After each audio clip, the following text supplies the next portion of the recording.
There is a moment before dawn that feels almost unreal. The world is still dark. The night has not fully loosened its grip. And yet, something has changed. A faint gold begins to spill across the horizon. Shadows soften. The air itself feels different, as though the world is inhaling for the first time in hours. It is neither night nor day, but the threshold between them. In Hindu mythology, that sacred moment belonged to a god. Not the blazing sun at its height, not the burning heat of midday, but the divine force before sunrise, the power that awakens life itself.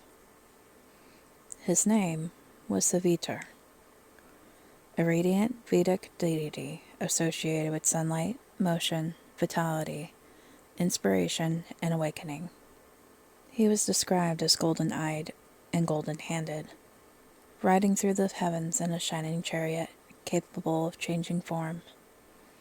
His rays stretched across the world before dawn, stirring humans, animals, rivers, prayers, and even the gods themselves into motion. Sometimes he was identified with Surya, the sun god, but often Savitr was something stranger. Not the sun itself, but the living power within it, the force of animation, the divine breath behind creation's awakening. And though the ancient Vedic age eventually faded, Savitr never truly disappeared.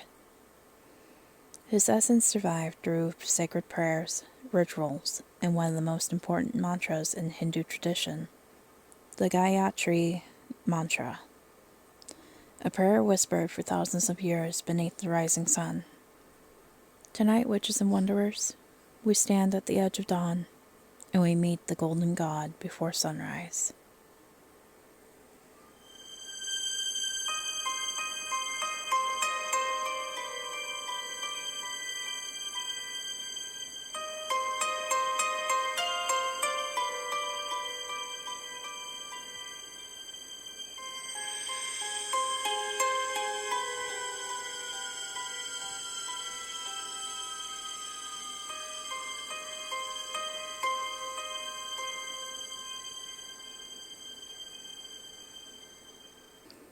Hello, and welcome back, witches and wanderers, to the Morbid Witch Podcast, where we explore myths, folklore, legends, ancient beliefs, and the darker and stranger corners of human storytelling.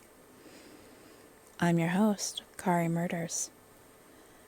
Each episode, we step into tales of gods, spirits, monsters, rituals, and the forces humanity once believed shaped the world itself. Some of these stories are terrifying, others are deeply beautiful, and tonight's mythology feels almost cosmic in its quietness. Because Savitr is not remembered primarily as a god of violence or conquest. He is a god of transition, of movement, of awakening, a deity tied to the sacred moment when darkness begins to retreat and life begins again. Tonight, we'll explore Savitr's role within the Vedic tradition, his connection to Surya, his golden appearance, his symbolism, and the sacred hymns that preserved his legacy long after the Vedic age ended. We'll also explore how a deity associated with dawn and sunlight became connected to one of the most spiritually important prayers in Hinduism. If you're new here, welcome. And if you're a returning listener, it's always good to have you back. To all my witches and wanderers, thank you for being here and continuing to support the show. Every listen, every rating, every comment, and every shared episode helps keep this strange little corner of storytelling alive. I appreciate every single one of you spending your time here with me. Before we begin, just a quick reminder. If you're watching on YouTube, don't forget to like the video, subscribe to the channel, and leave a comment sharing your thoughts. And if you're listening on Spotify, please take a moment to rate the show. Those small actions truly help the podcast grow and help more witches and wanderers discover the show. You can listen to the Morbid Witch Podcast on Spotify, YouTube, iHeartRadio, and Pandora. Now, let's step into the world before sunrise. To understand Savitr, we first need to understand the world it came from. Savitr originates in the Vedic period of ancient India, one of the oldest layers of Hindu religious tradition. The Vedas are sacred texts composed thousands of years ago and contain hymns, rituals, prayers, and cosmological ideas that shape the foundations of Hinduism. These texts were passed down orally for generations before eventually being written down, preserving an immense body of spiritual and philosophical thought. The Vedic world was deeply connected to nature and cosmic order. Rivers, storms, dawn, fire, and sunlight were not viewed as lifeless phenomena, but as expressions of divine power. Gods represented forces that maintained balance within the universe. Rituals and hymns were believed to sustain harmony between humanity and the cosmos itself.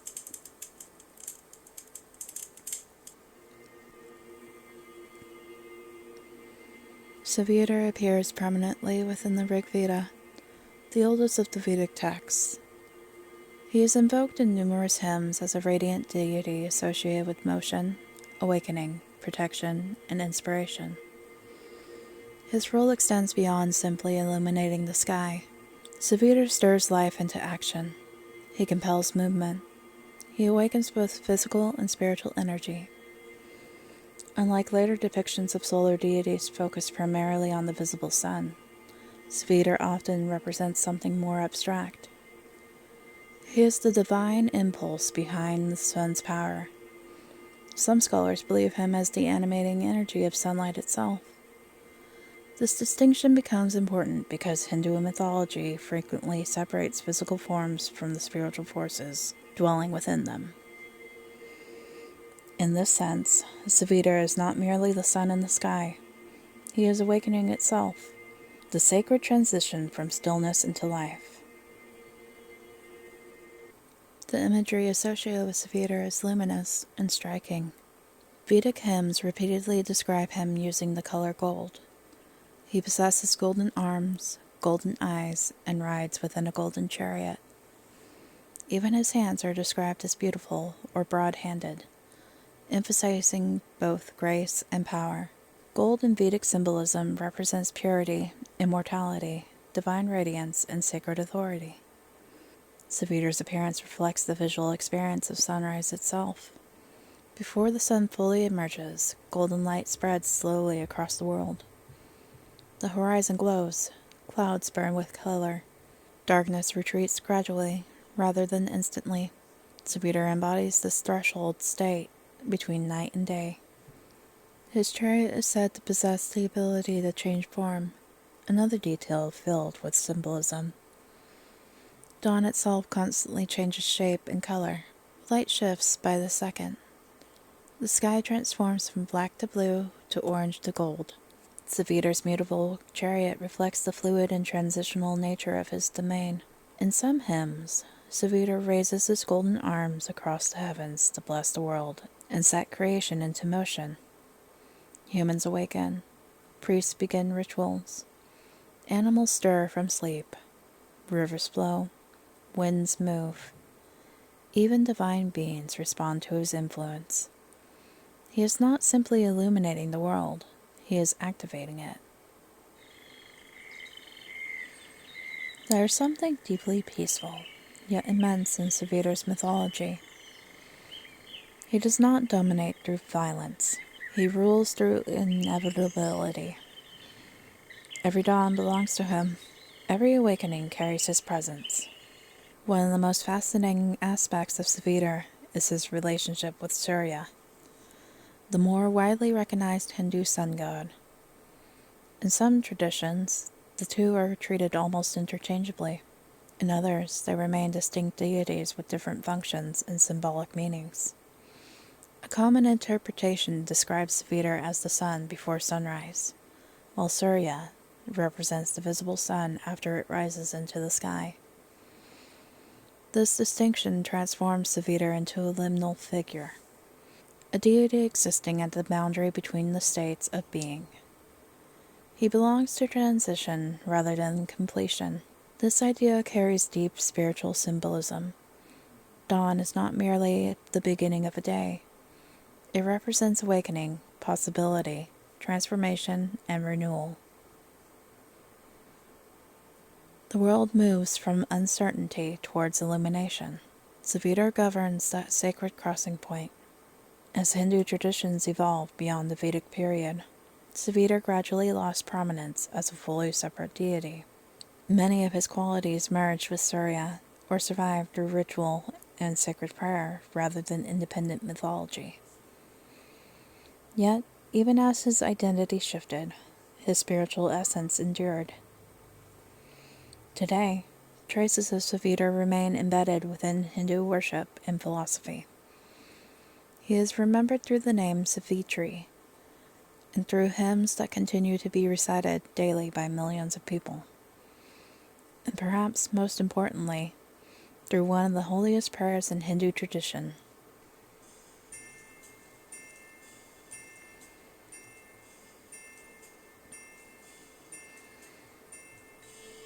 Before we continue, witches and wanderers, let's pause for just a moment.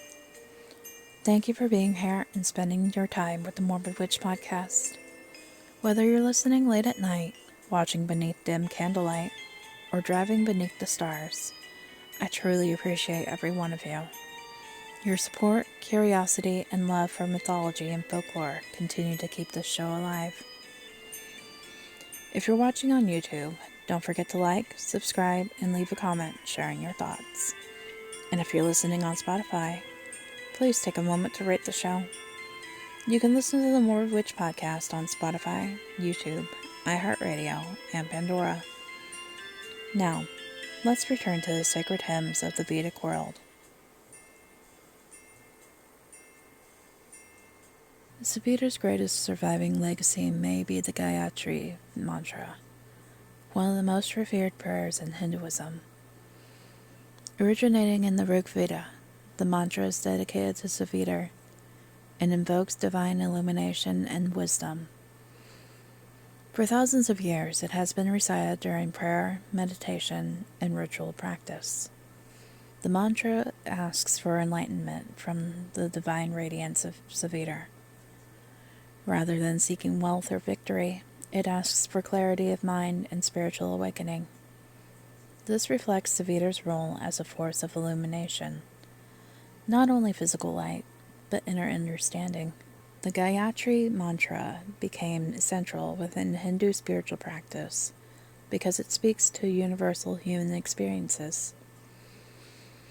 Everyone understands darkness and the desire for light, confusion and the desire for clarity. Savitr becomes symbolic not just of sunrise, but of consciousness itself awakening. Even after the Vedic era faded into later forms of Hinduism, the mantra endured. In many ways, it preserved Savitr long after his independent mythology became less prominent. While other ancient deities disappeared entirely, Savitr survived through daily ritual repetition. Millions of voices across centuries continue to invoke him, at sunrise, at prayer, at moments of reflection and spiritual seeking. And through those prayers, the golden god before dawn never truly vanished.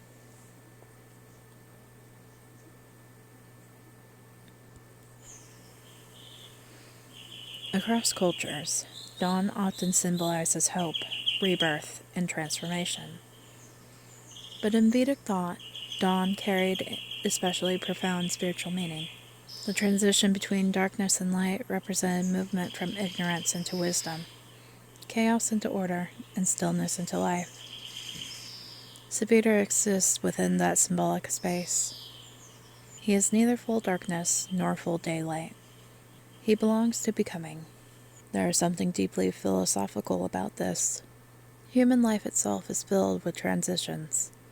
Childhood becomes adulthood, grief becomes healing, night becomes morning. Savitr's mythology reminds us that transformation often occurs gradually, rather than suddenly. His golden rays stretch outward before the sun itself fully appears. The change begins quietly, and yet it becomes unstoppable. In that sense, Savitr is a god of unseen beginnings, the invisible moment where change first takes root. This may also explain why his imagery feels so enduringly beautiful. Unlike gods associated solely with war or destruction, Savitr represents continuity. Every sunrise repeats an ancient promise that darkness never remains forever. And for countless generations, humans greeted that promise with prayer. Although Savitr faded as a distinct deity after the Vedic period, his influence never truly disappeared. His identity became woven into broader Hindu concepts of solar divinity, sacred knowledge, and spiritual illumination. In many traditions, he survived not as an isolated figure, but as an eternal principle within the cosmos itself. This transformation reflects something fascinating about mythology. Gods evolve, religions change, certain figures rise while others fade. But ideas connected to light, awakening, and renewal remains deeply powerful across centuries. Savitr's mythology also reminds us that ancient religions often viewed sunlight as sacred, not simply because it illuminated the earth, but because it animated existence itself. Without sunlight, crops fail, warmth disappears, and life collapses. The sun was not merely observed, it was experienced as divine presence, and Savitr represented the first touch of that presence each morning. The first golden light, the first stirring of life, the first breath of awakening. Even now, long after the Vedic age has passed, people continue to greet the sunrise with prayers once dedicated to him. In that way, Savitr remains eternal, not only within mythology, but within ritual itself. And perhaps that is fitting for a god of dawn, because every morning he returns again. Thank you for listening to the Morbid Witch Podcast, and thank you to all my witches and wanderers for continuing to support the show. Every listen, every rating, every comment, and every share helps keep these stories alive. I truly appreciate every one of you spending your time here with me. If you enjoyed tonight's episode, make sure you're following the podcast on Spotify, YouTube, iHeartRadio, and Pandora. If you're watching on YouTube, don't forget to like, subscribe, and comment. And if you're listening on Spotify, please take a moment to rate the show. Until next time, stay strange, stay spooky, and remember, the shadows are always watching.